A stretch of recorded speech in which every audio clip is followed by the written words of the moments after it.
Yo, what is up, YouTube? It's your boy Legend, and I am back with another video. You already know what it is just by looking at the thumbnail. What if Naruto sealed himself for 7,000 years to save everyone? If you guys enjoyed the video, make sure you hit that like button, subscribe while you're at it. But without further ado, let's just get into this intro so we can start this What If.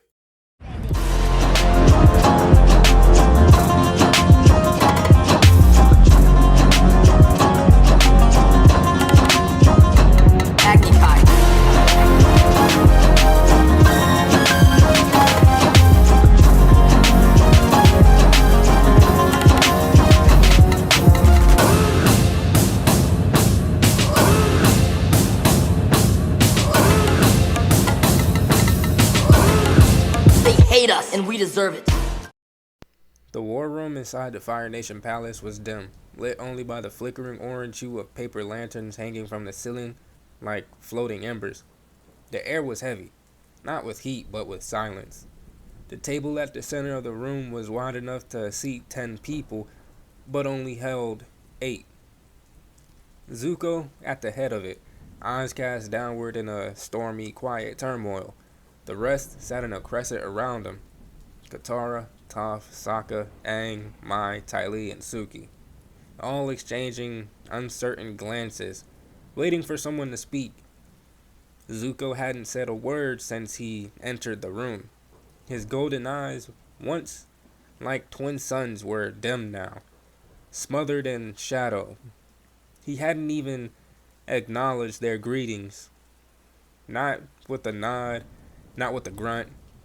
He'd sat down, hands clasped before him, and stared into the wooden grain of the table as if it held the answers to all of life's questions. Eventually, Aang cleared his throat and leaned forward. Zuko wanted this meeting to be called. The Avatar began, trying to carry the tone of leadership through his voice, but it wavered under the weight of everyone's attention. But I'll speak on his behalf. Zuko didn't look up, but Aang sensed his silent approval. We know Azula has resurfaced, and we know she's not alone. That drew responses. Katara's fingers tightened into fists. Toph raised an uncaring eyebrow, and Suki sat straighter in her chair. Sokka leaned forward, mouth already open to fire off a sarcastic jab, but Aang lifted a hand to forestall him. We don't know who the man is with her, Aang continued. We don't even know his name. We don't know where he came from or what he's capable of. What we do know is that he's powerful. Unnaturally powerful. Zuko's hands tensed. Aang noticed and passed on. That's why Zuko has a task for you three, he said, turning to look directly at Mai, Ty Lee, and Toph. Observe them, Aang said firmly. From a distance. No contact, no confrontation. Even if Azula is alone, even if there's a perfect opportunity to strike, don't. Toph tilted her head and smirked. That's not really my style. Toph, Katara said sharply. It's fine, Aang interjected, shaking his head. Zuko doesn't want us to make any moves until we know who we're dealing with. What we need is information. How he fights, how he moves, how he thinks, what he says, what he does, what he doesn't say, what Azula says to him, everything. Ty Lee leaned forward, unusually still, her brows furrowed. So, we're just supposed to watch her? Yes, Aang nodded. Just watch. Then after 1 week of observation, report back. That's it. Mai gave a slow nod, her face unreadable, as always. Toph shrugged, not particularly thrilled, but not arguing either. Ty Lee, on the other hand, broke into a bright grin that made everyone look at her sideways. I get to see Azula again, she said, clasping her hands together. Even if it's from a distance, I miss her. And I want to see who this mystery guy is. I bet he's really interesting if he got Azula to let her guard down. Zuko flinched. No one else noticed. Aang exhaled in relief. Good. Then go pack what you need. It's going to be a long 7 days. The three women stood and began filing out, with Ty Lee chatting excitedly and Toph grumbling about dirt in her sleeping bag. After the door shut behind them, the silence in the room thickened again. Zuko still didn't move. Katara leaned towards him. Are you okay? He didn't answer. Sokka frowned, sensing the undercurrent of guilt and doubt rippling off his friend. She means it, Zuko. You're doing the right thing. We have to know what we're dealing with. But Zuko didn't look at him. His mind was elsewhere, far away, under branches, in the dark, in firelight, far from the encampment deep within the vast forest that surrounded the edges of civilization. The treehouse mansion stood like a forgotten monument to nature's resilience and craftsmanship. Tall, ancient trees held a loft, and below it, vast canopy. A small campfire crackled softly in the clearing. Naruto sat before it in complete stillness, legs folded, hands resting loosely in his lap, eyes shut as the glow of the flames played across his face. To the untrained eye, it appeared he was simply meditating, but Naruto was elsewhere. Inside his mindscape, the world shimmered like the surface of a black obsidian reflecting starlight. Towering above the waterline were massive ethereal flames, beasts of myths, of legend. Only now, every one of them bore the shape and presence of a breathtaking woman. Kurama stood closest, 9 blazing red tails swaying lazily behind her voluptuous frame. Her crimson eyes sparkled with wicked amusement as she leaned against Naruto's shoulder with a sultry purr. Her voice dripped like honey laced with fire. You've been quiet lately, Naruto-kun. Thinking about her again? Behind her, Monetabi's feline grace shimmered with blue flame, her curvy figure outlined by dancing embers as she paced in slow, seductive circles. Saiken, with a gleaming, liquid-like body, lounged like a sensuous wave, trailing her fingers along Naruto's arm. Kome, Aisabu, Kokuo, and the others surrounded him, each with a beauty and personality unique to their form, teasing, sharp, violent, serene. All of them irresistibly entwined with him. Even Shukaku, once the most unstable, had taken the shape of a statue desert goddess. Her sandy hair braided with jagged stones. Her voice as violent as a sandstorm, but no less alluring. You keep locking eyes with her, she growled, glaring at the bound figure standing behind them all. There in the center of a pale white platform, carved from chakra, stood Kaguya Otsutsuki, the rabbit goddess, ethereal, divine, and tragic.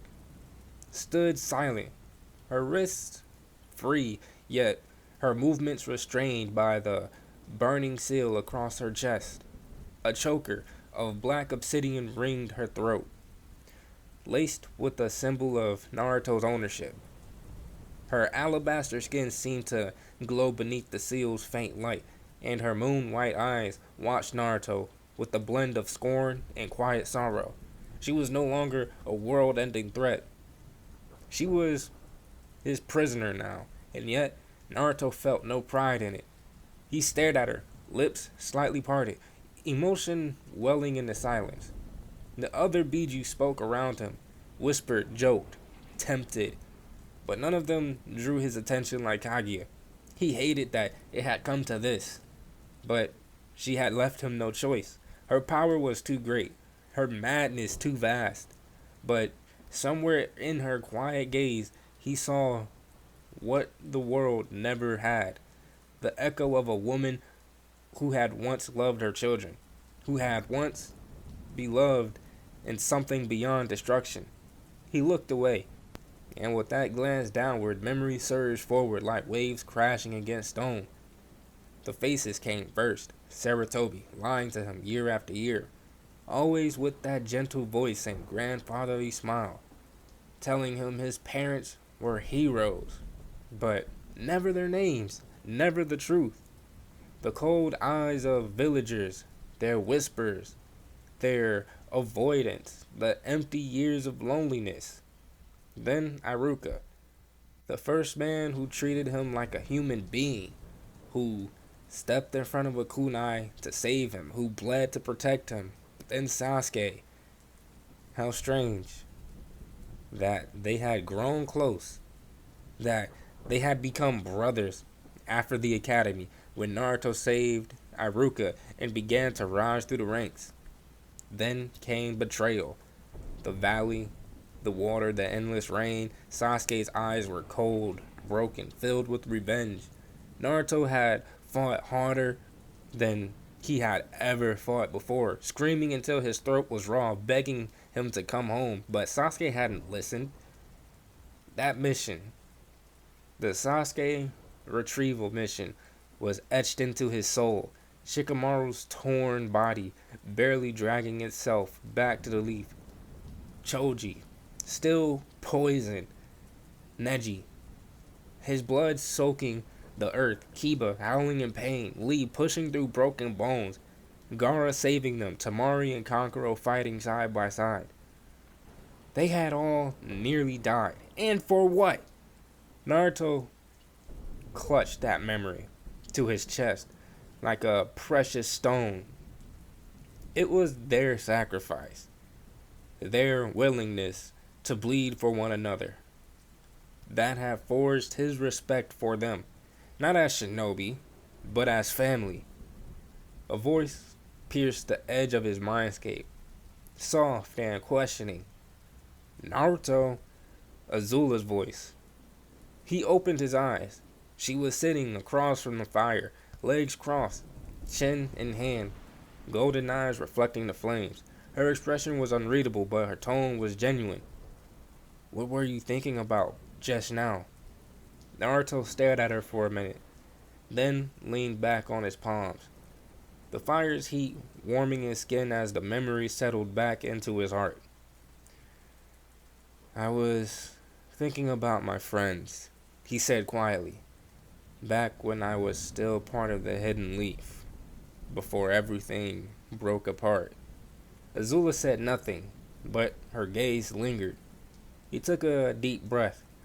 I was remembering a mission, one of the hardest I ever went on. We were trying to bring someone back, someone who meant a lot to me. His name was Sasuke, and he left our village for power, and I couldn't let him go. He spoke slowly, the story spilling from him like water from a cracked vase. He told her of the team, Shikamaru, Choji, Neji, Kiba, himself, how each had fought a deadly opponent, how each had nearly died. He told her how Gaara and his siblings had come in the final moments to save them. He told her about how even though they failed to bring Sasuke back, that mission had bonded them forever. We all had scars after that, Naruto said, voice low. But that's when I started to really respect my generation. Because we didn't fight for the village. We fought for each other. Azula remained quiet for a while, absorbing it. Then she looked into the fire, a voice barely above a whisper. That must have been nice. Naruto turned to her. It was. She said nothing else, but in that silence, there was understanding. And beneath the trees, in the shadows of the firelight, They simply sat, two souls scarred by war, finding something painfully human in one another's silence. The wind was crisp on the cliffside. A mile and a half from the treehouse mansion, Toph stood at the edge, her bare feet pressed firmly into the stone surface, her arms crossed as she leaned ever so slightly forward. Though she could not see, her seismic sense painted a clear picture than sight could ever. Every slight movement in the treehouse echoed through the earth like whispers in her ears. She could feel Azula's heartbeat slowing into a steady rhythm, Naruto's pulse remaining calm, protective beside her. Behind Toph, Mai sat cross-legged on a smooth boulder, running a whetstone down the edge of a throwing knife with slow, practiced precision. A dozen more knives lay beside her in a neat row, all honed to perfection. Her eyes, though downcast, flicked upward every so often to gauge the reaction of her companions. Ty Lee, ever full of energy, even in stakeouts, sat perched on a flat piece of driftwood. Her legs were crossed, and a pair of sleek binoculars danced in her hands. Her focus was absolute. The lenses zooming in on the porch at the treehouse where Azula and Naruto sat side by side. Her lips curled into a grin that was both mischievous and surprised. A blush overtook her cheeks as she gasped softly, pulling the binoculars from her eyes. "Oh my," Ty Lee said, a flutter in her voice. "The man Azula's with is very handsome." Toph raised an eyebrow, not turning. "I thought you said he was some mysterious forest hermit." Ty Lee giggled. "A handsome forest hermit. Look at his jawline. And that hair, so spiky. I'd be interested in getting to know him." Mai finally glanced up, her dark eyes narrowing ever so slightly as she looked at Ty Lee. "You'd be interested in getting to know any man who isn't terrified of Azula." Ty Lee stuck her tongue out. "Maybe, but I mean it this time. He looks kind and strong." Her gaze returned to the binoculars, watching intently. "And he's helping her. Really helping her." Toph's brow furrowed as she tilted her head. "Yeah, I can feel her breathing getting steadier, like she's grounding herself." A quiet hum escaped Mai's lips. "Azula hasn't grounded herself in years." Back at the treehouse mansion, nestled in the cradle of a mighty tree limb, Azula sat cross-legged on a thick, woven mat, her posture regal but tense.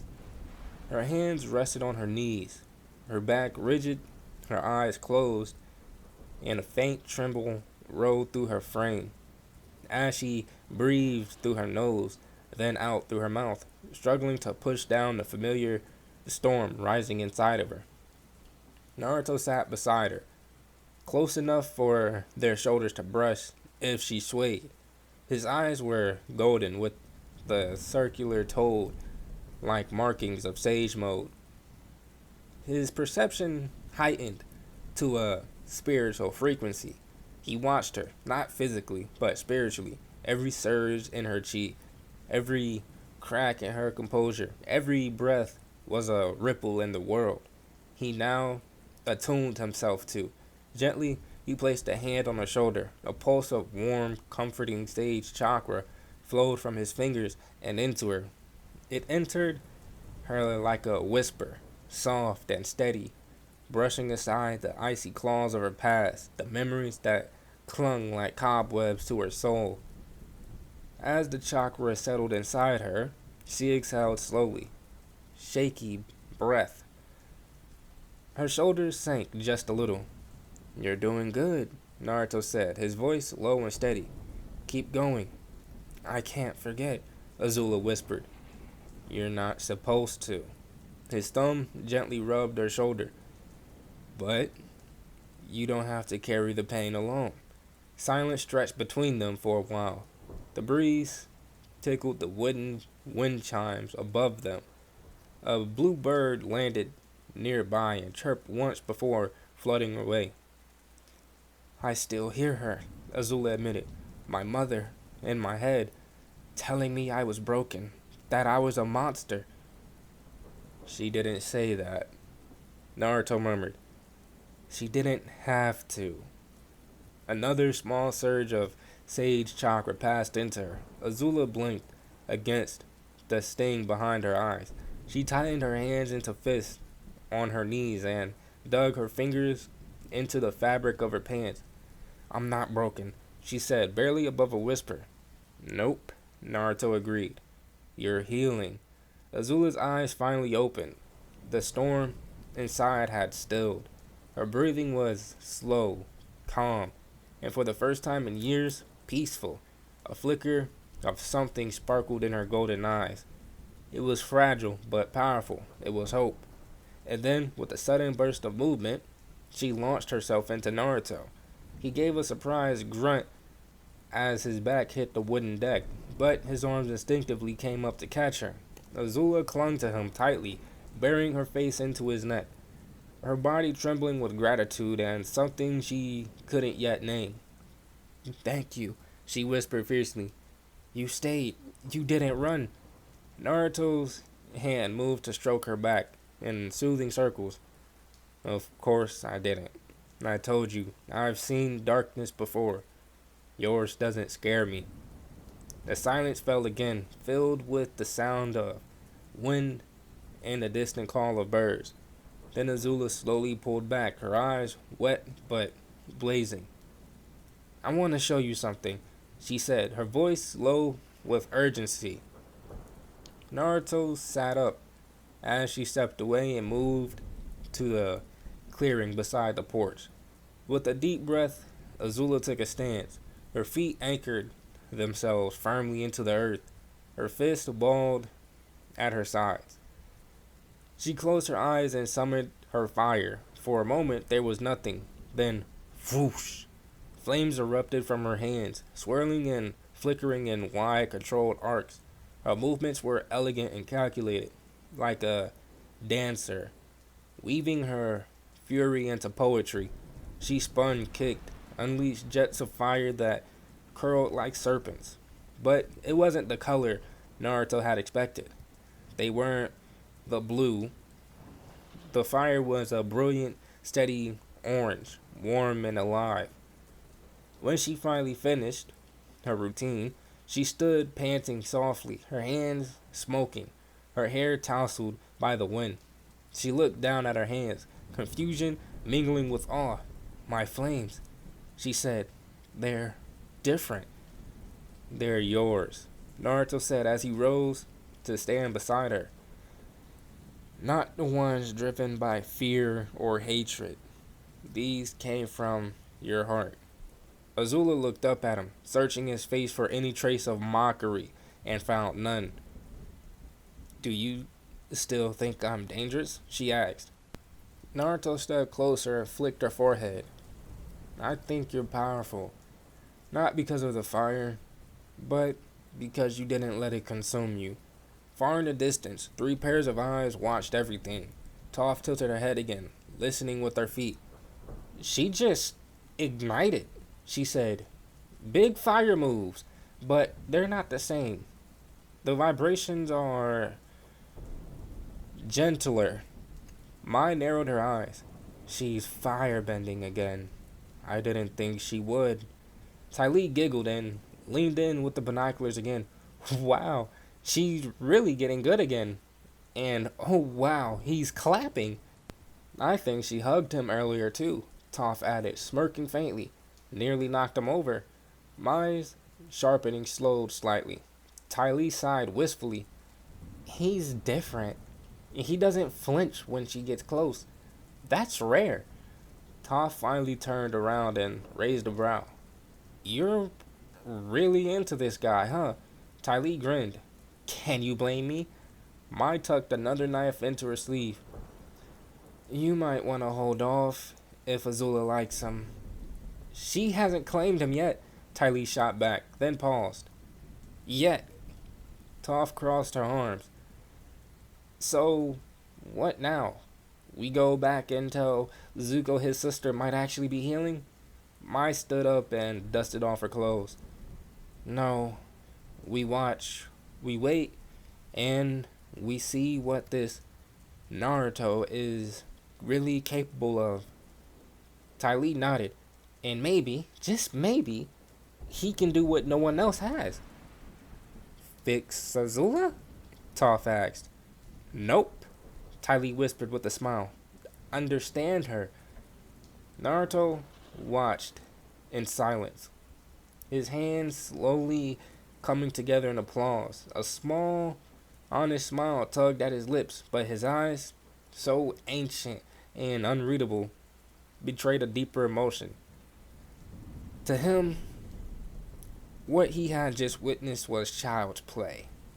Compared to the furious infernos conjured by Madara or the devastating chakra storms he and Sasuke had once unleashed on mountaintops, Azula's fire was a flicker in a storm. Weak, unrefined, almost quaint. But that wasn't the point. This wasn't a display for power. It was a sign of something greater. Azula's healing. So Naruto clapped. Not for the flames, but for her. Azula turned to him, cheeks slightly flushed from the performance.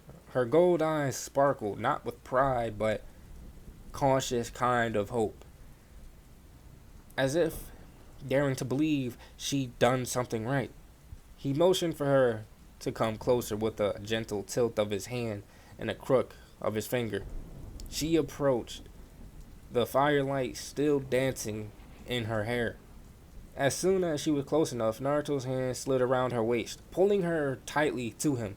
Azula gasped, half startled and half breathless, as her chest lightly pressed up against his. Wrap your arms around my neck, Naruto murmured, lips brushing against the shell of her ear, and make it look real. There was no time to question. Azula obeyed, snaking her arms around him, holding his body to hers, with just enough pressure to make the embrace believable to an outsider. She could feel the steady beat of his heart, the heat of his body, but it was his voice that kept her anchored. While I was in sage mode, he continued in the same quiet tone, I noticed something interesting. Azula tensed slightly in her arms, but he ran a soothing hand along her back, grounding her. I'm going to tell you something, and after I do, I want you to give me a simple yes or a no. Then, you're going to go inside. Understand? She nodded, lips brushing against his neck. About a mile and a half to the north, Naruto said, voice like a blade wrapped in velvet. There are 3 people standing on a cliff watching us. They've been there since before your firebending. Azula's entire body stiffened. It would be nothing for me to reach them in under a second. Do you want me to confront them? He felt her breath hitch. Her eyes widened in alarm, scanning his face for any hint of jest. There was none. Instead of speaking, Azula grabbed him by the wrist tightly and turned on a heel, dragging him with surprising force toward the mansion. Naruto allowed himself to be pulled, matching her pace effortlessly. They reached the stairs, boots thudding softly on the polished wood, and Azula threw the door open. As soon as they were inside, she slammed it shut and twisted the lock. Naruto raised an eyebrow, though still calm. I take that's a no? Azula turned to face him, her breath sharp but controlled. Did you see who it was? No, but I can guess based on posture and chakra signatures, or whatever it is you use. One's vibrating the earth constantly with her stance. Another's unnaturally still, calm but alert. And another one, well, she's acting weird. I'm guessing that one has binoculars.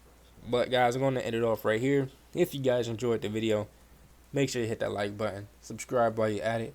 But without further ado, I am out, and I will see you guys within the next video. Stay blessed, y'all.